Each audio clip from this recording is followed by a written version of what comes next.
Picnic না খেতে কার ভালো না লাগে বলেন তো। আর যদি সে পিকনিকটা হয় ফ্যামিলির সবাইকে নিয়ে, তাহলে তো কোনো কথাই নেই। হ্যালো এভরিওয়ান, আসসালামু আলাইকুম। আমি জান্নাতুল ফেরদৌস সাউদিয়া। এই যে দেখছেন দুই ভদ্রলোক বাজার গিয়েছিল আজকে আমাদের পিকনিকের বাজার খরচ করার জন্য। অলরেডি আপনারা আমার একটা ভিডিওতে দেখেছিলেন যে আমি একটা চড়ুইভাতির ভিডিও আপলোড করেছিলাম। তো ভিডিওটা কার কেমন লেগেছে আমাকে কিন্তু এই অবধি আপনারা জানাননি। যাই হোক, এখানে সকাল সকাল উঠে বাড়িওয়ালা আপু এবং পাশের ফ্ল্যাটের আপু মোটামুটি অনেক কিছুই রেডি করে ফেলেছে। আর এই যে এগুলো দেখছেন, এগুলো যারা আমার আগের ভিডিওটা দেখেছেন তারা কিন্তু বলতে পারবেন যে এগুলো কি ছিল।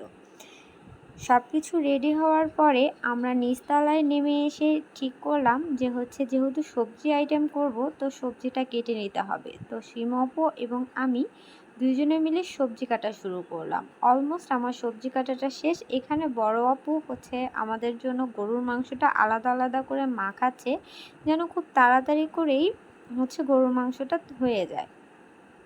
আর এইদিকে আপু আসলো রোস্ট ভাজার জন্য, যদিও বা রোস্টটা আমি রান্না করব এবং পরবর্তীতে রোস্টটা আমি ভাজবো। আমরা আসলে ঠিক করে নিয়েছিলাম কে কে রান্না করব, যার হাতে যে রান্নাটা বেশি পছন্দ সে সেটাই করব। এখানে দেখেন আমি বসে পড়েছি রোস্ট ভাজার জন্য। আমাকে পুরোই কিন্তু কাজের বুয়া দেখা যাচ্ছে, তাই না? যাই হোক, আমার হাতের রোস্ট যারা যারা খেয়েছে আলহামদুলিল্লাহ সবাই বলেছে অনেক ভালো হয়েছে। আমি রোস্ট রান্না করতে পারফেক্ট রান্না করি। তারপরে এখানে শুরু হয়ে গেল মাছ ভাজি। রোস্টের পর্বটা পুরোই শেষ, কারণ রোস্ট সবগুলোই ভাজা হয়ে গেছে।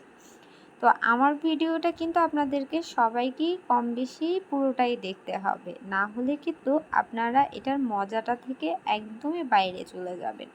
তো রোস্ট রান্না করার জন্য আমি রান্নাঘরে চলে আসলাম। আর এখানে দেখেন আমাদের গরুর মাংসটা হয়ে গেছে। আর অনেক বড় একটা কড়াইয়ের মধ্যে কিন্তু আমি রোস্ট রান্না করা শুরু করেছি।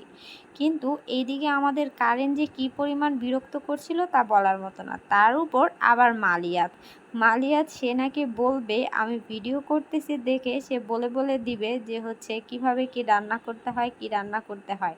আর মালিয়াতকে দেখে কিন্তু সবাই মাশাল্লাহ বলবেন। আমার মতে বাচ্চাদেরকে দেখে সবসময় মাশাল্লাহ কথাটা বলা উচিত। কারেন্ট যে পরিমাণে যন্ত্রণা করতেছিল, এতে নিচের দিকে আর আমাদের ইন্ডাকশনে রান্না করা হয়ে উঠলো না।